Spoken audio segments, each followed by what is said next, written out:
Martha की बात सुनने के बाद यीशु कहते हैं, मैं ही पुनरुत्थान और जीवन हूँ, और जो मुझ पर विश्वास करते हैं उन्हें अनंत जीवन मिलेगा। फिर भी यीशु तुरंत नहीं चले जाते, वे वहीं खड़े रहे।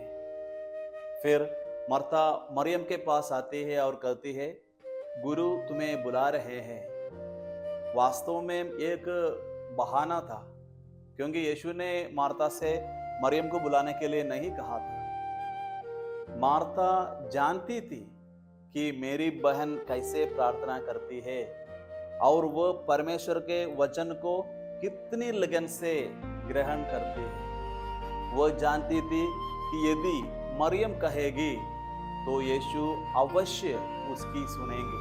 जब मरियम यीशु के पास आती है तो पूरा दृश्य ही बदल जाता है। वो यीशु के चरणों में गिर पड़ती है, वो रोती है और वो उन्हीं शब्दों को दोहराती है, लेकिन वे कोई भौतिक कदम नहीं थे, वे तो हृदय की पुकार थी। जब यीशु ने उसे रोते हुए देखा और उसके साथ आए यहूदियों को भी रोते हुए देखा, तो वे आत्मा में गहराई से व्याकुल हुए और बहुत बेचैन हो गए। ये केवल शब्दों की बात नहीं थी, ये उसके आंसुओं का दृश्य था। मरियम बहस नहीं करती, वो कोई सफाई नहीं देती, वो केवल महसूस करती है, और यही बात यीशु को स्पर्श करती है। और यीशु गहराई से व्याकुल हो उठते हैं, क्योंकि वे किसी प्रियजन को खोने के दर्द को देखते हैं। इसलिए बस कुछ ही आयतों बाद हम धर्म ग्रंथ की सबसे छोटी और सबसे शक्तिशाली पंक्ति सुनते हैं, यीशु रोए। और यीशु उन दोनों से मिले।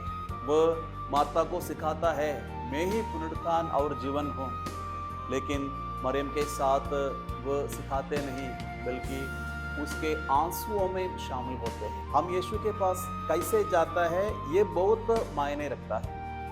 कभी कभी यीशु के दिल को छूने वाली प्रार्थना एकदम सही नहीं होती, लेकिन वह प्रार्थना होती है जो आंसुओं के जरिए कही जाती है। हमारे पास ऐसा परमेश्वर है जो हमारे आंसुओं को समझता है।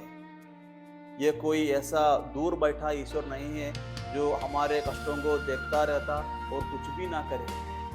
तो ये दोस्तों, वह आपके जीवन के किसी भी पल में आपके लिए कुछ भी कर सकते हैं। आमीन।